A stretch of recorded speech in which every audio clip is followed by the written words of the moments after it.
He may even identify himself with it and believe that he is what he appears to be.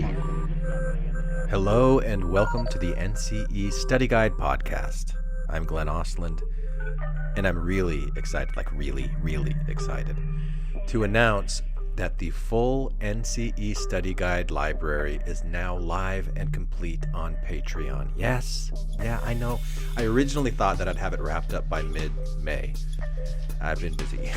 So here we are, mid-June, and it's finally done. All 91 study modules, they're organized, categorized, and they're ready to support you on your journey towards passing the NCE. Yeah. Now, let me tell you a little bit about how it's structured. The modules are divided into collections that mirror the content areas of the NCE exam itself. For example, Collection 1.1 covers ethics and professional practice, and there's 7 focus modules in that. Collection 1.2 is intake and assessment. There's 8 modules. Collection 1.3 is clinical focus area, 7 modules, and so on, all the way through Part 2 content areas like 2.1 professional orientation and ethics. Then there's diversity, human growth and development, etc. So you'll get a feel for how the exam is structured just by exploring the collection. And now, here's how to access all this. Some of the modules on Patreon I've made completely free to the public so that you can sample them if you want to. You just need to create a free Patreon account. That way you can sample what's available and see if it's a good fit for your learning style. And if you like what you hear, you can sign up for full access at just $5 a month. Or if you'd like to support the work at a higher level, I've created tiers for $10 a month or $20 a month. It's really up to you and your budget and what value you feel like it is to you. Now keep in mind, this all started back in December 2024 when I was preparing to take the NCE myself. I wanted something I could listen to while walking the dog, driving, doing chores, something to help me absorb and retain the material. I took the NCE in March, I passed it on my first attempt, and I decided to make this study library available to anyone else who might benefit from it. Now, of course, the material that I've already put here on the podcast, the NCE Study Guide, that will remain totally free, and I'm getting hundreds of downloads every day now. So if you're new here, welcome, and I really hope that this helps. Creating these modules has been a learning journey in itself. Hosting weekly study groups, talking to listeners, and hearing what works and what doesn't, those experiences helped me shape the content into what you get in that Patreon library, where it's focused, it's case study modules that anchor key concepts in real-world examples. I really like the way that Patreon library has shaped up, and I think you'll find them very effective. Now, a word about the study groups. And here's where I'd like to explain a small shift in what I've been doing. Now, I originally ran these study groups for free on Saturdays. And while we had some great early participation, attendance started to drop. There were a few weeks where I showed up and no one else did, and that's completely understandable. Life gets busy. I've also been juggling 3 jobs myself, so I get it. And I don't want to stop doing the study groups, but I realized I needed to restructure things to make it a little more sustainable. So going forward, these study groups will still be available, but they'll now be part of a new $25 a month Patreon tier. So that includes full access to all the 91 modules in the library and access to the weekly study group sessions. And we're going to be shifting the study group meeting time to Tuesdays at 5 p.m. Pacific, which is 8 p.m. Eastern Time. That's going to start this upcoming Tuesday, June 24th. And I want everyone to know who comes to these study groups that this is a grassroots, community-led study group. That means that the value of each session depends on what each person brings to it together. So bring your questions, share your challenges. If there's a topic that you're stuck on, we can explore it together. I'll be using our discussions to develop even more targeted modules. But if you're expecting to come onto the study group and have me prepare something that I'm teaching to you, you're going to be disappointed, because I'm creating this space where people can get together and share and create a community.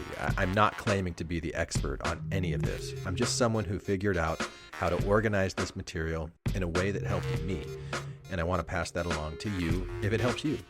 And if we build a community where we learn together, we'll all be better prepared not only for the NCE exam, but all the other exams that come in our professional work as counselors going forward. So once again, here's the invite. Head over to Patreon. You can create a free account. There's a couple of free episodes there for you to sample. The full library is only $5 a month. Study group access is included at $25 a month and will begin again the study groups on Tuesday, June 24th. And now, to wrap up this episode, I want to share one of the actual modules from the Patreon library. This is Module 43, History and Philosophy of Counseling, and it's from Collection 2.1, Professional Counseling Orientation and Ethical Practice. There are 5 modules in total in that collection, and all of them are tied to CACREP Core Area 1 topics. Like the others, this one uses a real-world case study to walk you through the key ideas in a way that feels relevant and memorable. So, here it is, Module 43. Enjoy, and I hope to see you next Tuesday. Welcome to the Patreon library for the NCE Study Guide. This is Module 43. Today, we're diving deep into the history and philosophy of the counseling profession. We'll be looking closely at a case study and, the concepts around it. You've told us you really want to get a handle on these foundational principles for your studies, and well, that's our mission here. We're going to unpack this module almost piece by piece, aiming for clarity and some insights that hopefully really stick with you. Okay, so let's get started with our case study. It's called Foundations and Focus, Kayla's Counselor Identity Journey. So, Scene 1, Discovering the Roots. We meet Kayla. She's a first-year counseling grad student, and she's at this guest lecture about the history of counseling. The speaker mentions Frank Parsons, his work in vocational guidance back in the early 1900s, and what's really highlighted is his emphasis on advocacy. Absolutely. Parsons wasn't just, matching people to jobs. He was really trying to improve their situations, advocating for them. Think about the times, Industrial Revolution, immigration. He was pushing for fair opportunities. That advocacy piece is a really important route. Right. And then the lecture shifts to Carl Rogers, his revolutionary ideas, client-centered therapy. And the focus there is really on empathy, truly understanding the client's perspective. Yeah, Rogers represented a major shift. Before him, often the therapist was the expert, holding all the answers. Rogers flipped that. He stressed creating a safe space, using empathy so the client can find their own way. It put the client right at the center. Okay. And this was tied into the broader humanistic psychology movement, focusing on growth, potential, that kind of thing. And Kayla, in the story, she feels this connection. She sees advocacy from Parsons, empathy from Rogers, and recognizes them as core pillars of the profession she's joining. Exactly. These weren't just theories in a book. They were about believing in people's potential, their dignity. They really laid the groundwork for how we think about helping today, not just fixing problems, but supporting, overall well-being. Okay, moving to Scene 2. What sets us apart? Kayla's at her internship orientation now. And there's this discussion about how counseling differs from, say, psychology or social work. Her supervisor draws some clear lines. Right. The supervisor explained that psychology often focuses heavily on diagnosis, identifying conditions. Social work, on the other hand, often leans more towards navigating systems, connecting people with resources, dealing with bureaucracy. And then the supervisor highlights counseling's emphasis: development, wellness, and prevention. Yes, that's the key distinction being made. It's about helping people grow, promoting health, trying to prevent problems before they start. A more proactive approach. Definitely. The wellness model in counseling looks at the whole person, aims for positive mental health. It's less about just reacting to symptoms. And this really clicks with Kayla. She says that's why she chose counseling, to support growth, not just treat issues after they pop up. It points to a different philosophy, doesn't it? Seeing challenges as opportunities for growth, empowering people, rather than just focusing on deficits. It's a subtle but really powerful difference. Okay, Scene 3. Forming a professional identity.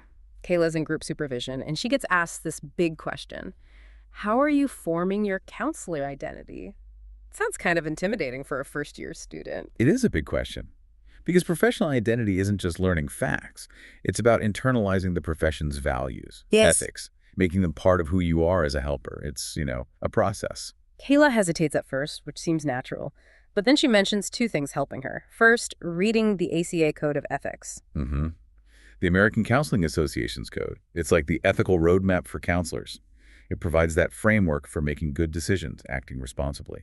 essential for newcomers to understand the standards. And the second thing she mentions is reflective journaling, taking time to write about and think through her experiences. It's so important. That reflection helps process everything, the learning, the client interactions, identifying your own biases, your strengths. It's how you start to really integrate it all, make the profession your own. And the supervisor says something quite profound. That's how identity begins, with intention. Right. It's not passive. It's about actively engaging, consciously choosing to embody those counseling values and ethics. Okay, scene 4 is pathology versus wholeness. Kayla's in a case conference. A psychologist is focusing on a client's diagnosis. Yeah, in many settings, the default can be to focus on the pathology, the diagnosis, what's wrong, essentially, from a diagnostic viewpoint. But Kayla brings a different lens. She sees the client's story through strengths. Yeah. She looks for what the client can do, the resources they have. That's the strengths-based approach, right? It's really core to counseling philosophy. Find what's working, build on that. It shifts the focus from deficits to assets, which is much more empowering. And she actually suggests building on the client's existing coping skills, not just focusing only on the problem or the diagnosis. It's about changing the narrative, highlighting what is working, using those strengths to tackle the challenges. It gives the client agency. And the team, they appreciate her input. They recognize that counseling brings this holistic view, seeing the whole person, not just a label. That holistic perspective is really a hallmark. Understanding how thoughts, feelings, behaviors, environment, how it all connects. It's broader than just zeroing in on one symptom. So finally, scene 5, bridging past and future. Graduation's getting closer for Kayla, and she does this neat activity, creates a visual timeline. It links the profession's history to her own journey. That's a great way to consolidate learning. Making those connections between the big historical picture and your own personal experience, it makes it feel more real, more relevant. Her timeline has Parsons, Rogers, her coursework, specific client moments, even her future goals. It helps her see herself as part of that continuum, right? Building on what came before. Fosters a sense of connection, a purpose.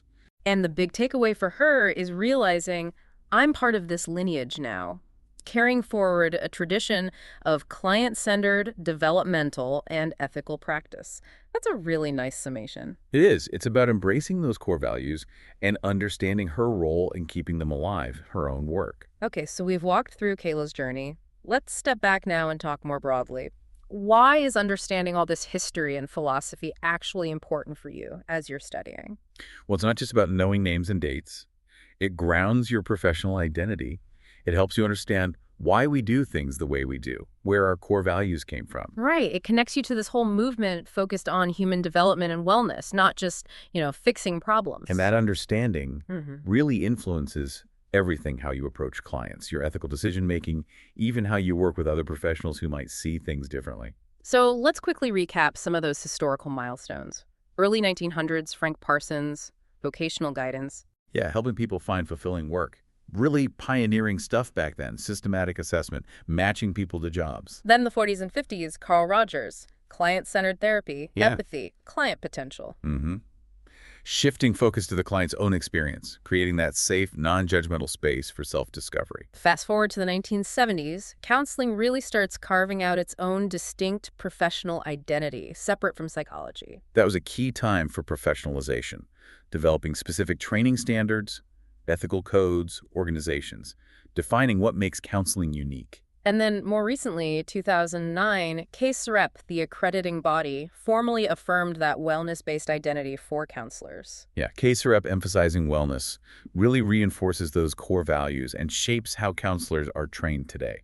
It sets the priority. Now, the module uses this tree analogy, which I think is quite helpful. Let's quickly go through that. The roots. The roots are those foundational figures, like Parsons and Rogers, and those core humanistic values, belief in potential, the therapeutic relationship, the very base. Makes sense. And the trunk. The trunk is that core identity we've been talking about. Developmental, ethical, holistic. It's the main structure supporting everything. And the branches spreading out. Those are the specializations: school, career, mental health counseling, addictions, marriage and family, all the different areas where counselors work. Okay, and finally, the leaves.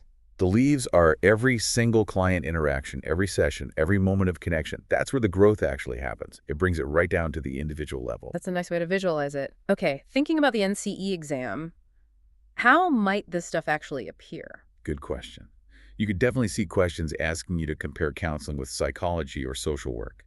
Testing, if you know the unique focus. Okay, so differentiation questions. Yep. What else? Timelines.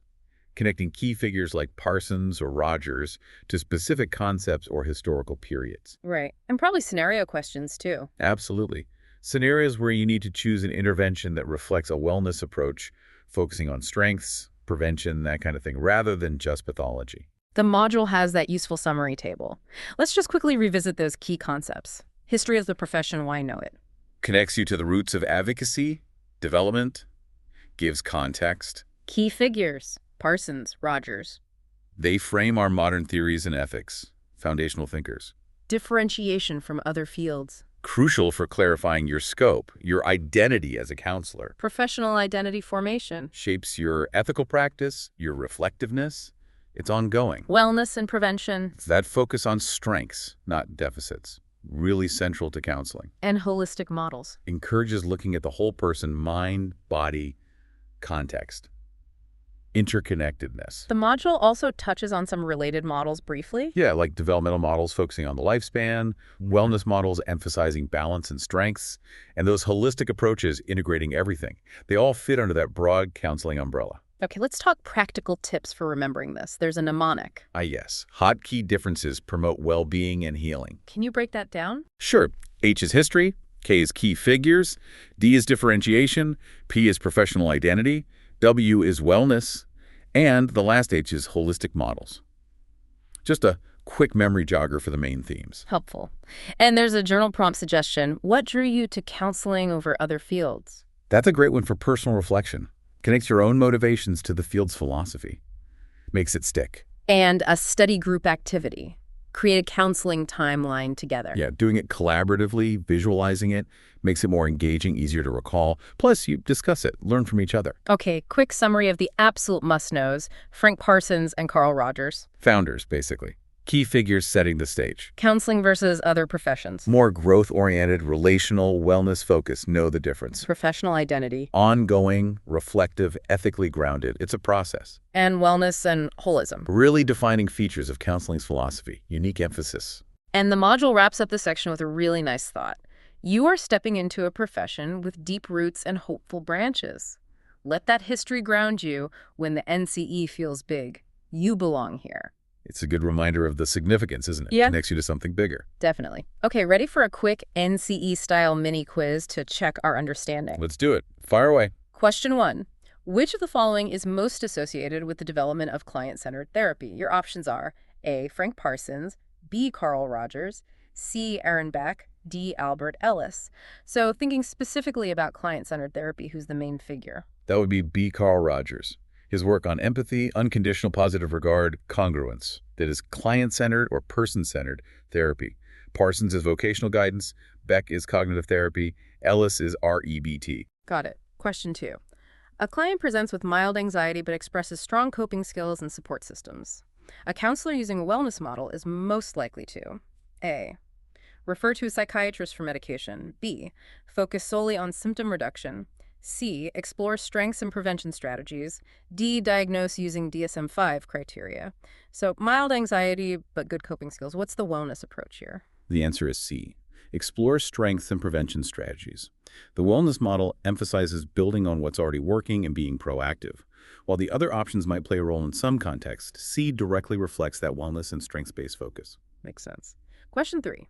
How is professional counseling best differentiated from psychology? Options. A. Counseling is less regulated. B. Counselors only work in schools. C. Counseling does not involve assessment. D. Counseling emphasizes wellness and development. What's the core difference in focus between counseling and psychology? Okay, the best answer here is D. Counseling emphasizes wellness and development. Option A is incorrect. Counseling is regulated. B is wrong. Counselors work in many settings. C is wrong. Assessment is part of counseling. D captures that key philosophical difference in emphasis, growth, prevention, wellness. All right. Question 4. Which historical figure is most associated with vocational guidance? A. Frank Parsons, B. Carl Jung, C. Carl Rogers, D. Sigmund Freud. When you think vocational guidance beginnings, who comes to mind? That's definitely A. Frank Parsons. He's widely known as the father of vocational guidance for his early systematic work in career counseling. The others are known primarily for different psychotherapy theories. Okay, last one, question 5. A student counselor creates a reflective journal documenting her growth, values, and ethical learning. This most directly supports A. Diagnostic skill development, B. Professional identity formation, C. Research competency, D. Case conceptualization. So this reflective journaling practice, what's it primarily helping the student with? This directly supports B. Professional identity formation. That process of reflecting on experiences, values, ethics, that's fundamental to figuring out who you are as a counselor and internalizing the profession standards. Excellent. So wrapping up this deep dive on Module 43, we really dug into how crucial the history and philosophy are. They shape your identity, your practice. We saw the through line from figures like Parsons and Rogers to core principles like wellness, development, holism, and how these define counseling. Right. Understanding these roots gives so much context. It's more than just facts for an exam. It connects you to this whole tradition of helping people grow. And that leads us to the final thought the module leaves us with, a question for you to reflect on. What specifically drew you to counseling rather than another helping field? Really thinking about that personal connection to these foundations can be pretty powerful. Absolutely. It's a question that can anchor you as you move forward. Well, thank you so much for joining us for this deep dive into the NCE Study Guide. We hope exploring this module in detail has been helpful and insightful for you. 1, 2, 3. Nice to be in orbit.